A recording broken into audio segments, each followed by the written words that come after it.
Like many communities, Fall River has a lot of streets that look like this. This week, the mayor is defending his decision to divert $250,000 earmarked for street repairs throughout the city and instead put it towards 2 roads surrounding a waterfront project, a project that's being developed by a major player in his re-election campaign. For decades, Quaker Fabrics was one of Fall River's largest employers until it filed for bankruptcy in 2007. In the summer of 2010, a team led by local businessman Anthony Cordero bought the building at auction, touting a mixed-use plan for business and upscale rental units.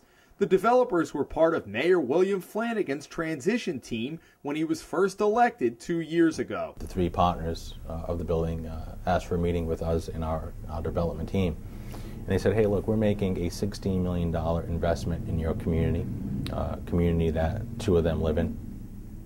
We want to know if we can get the assistance of government to help us with the roadways and the sidewalks to make this piece of property more attractive for investment. So the mayor took $250,000 of the $1.75 million the state had allocated for road repairs throughout the city and redirected it to nearby sidewalks, roads, and improved lighting around what is now called Commonwealth Landing. Dave Hebert is a lifelong city resident who owns and manages dozens of properties in Fall River.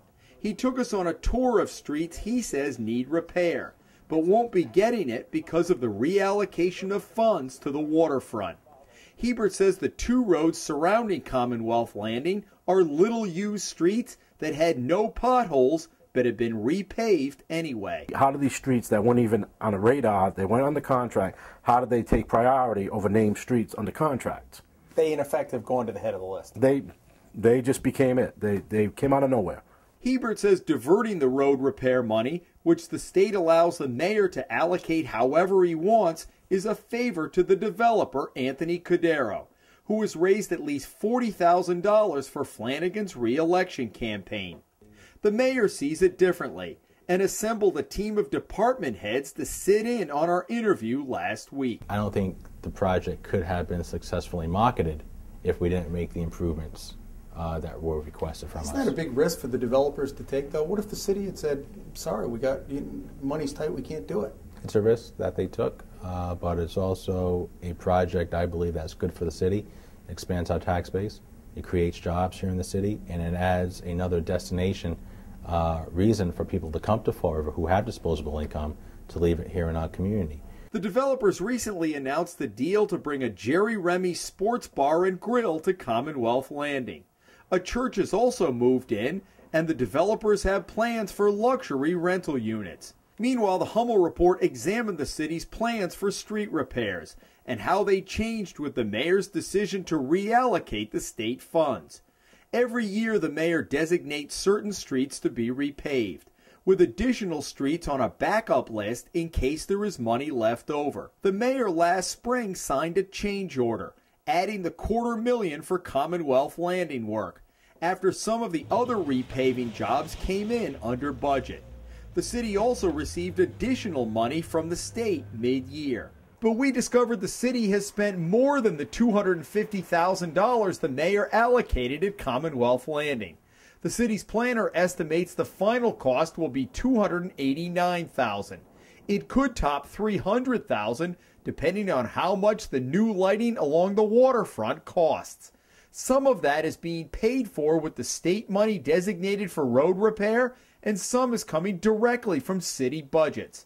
The project is about 2/3 complete. That doesn't include the sewer line that they put in for about $30-some thousand. That's money that we, the taxpayers, are paying for. Hebert also found that some of the streets on the spillover list have been dropped altogether for next year. Or the city has opted to pave only part of the street, something the mayor's office did not publicize. June Street is one of those roads. Mayor Flanagan sent out a letter to several residents of some of these streets saying, don't worry, your street's next, you're going to get done. The new contract only calls it to go from President Avenue to French Street, which is roughly 1/3. So he's deleting 2/3 of the street. saying that June Street's going to be done. Right, but only 1/3 is really getting done. So if you're on the other end of June Street, you're out of luck. Exactly. You'd said all the roads that you had committed to getting done are being done, but that's really not the case for next year.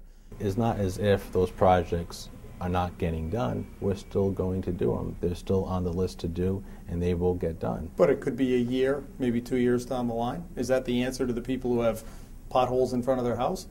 The people who have potholes in front of their house, we are very responsive. We get out there and fill the potholes immediately. Cracked sidewalks, we get out there and we fill them immediately. We found several streets that look like this. Streets originally on the list, but now delayed. Flanagan said he has been responsive to residents' complaints about the roads, citing the example of Bell Rock Road in the northern end of the city.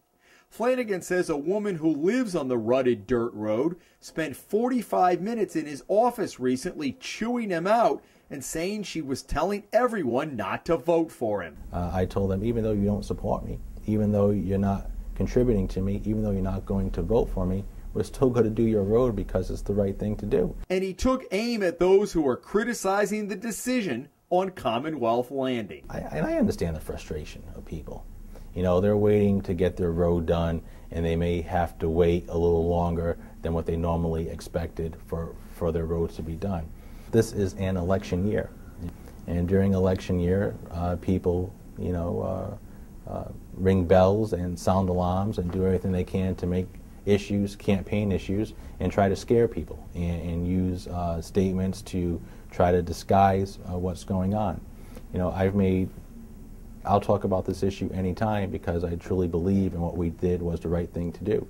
You think your relationship, your financial relationship with Mr. Guerrero and the fact that he is now developing a piece of property and getting $250,000 for the city, that's not an issue that should be brought up?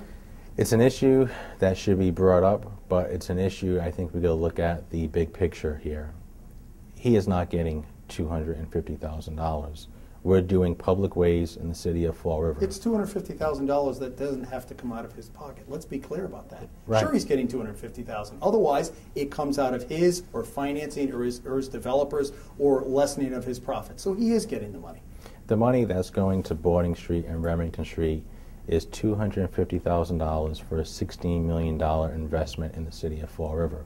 That's not the city's responsibility, nor is the taxpayers' responsibility to fund the development and the infrastructure, the curb appeal, and the overall value of a private investor.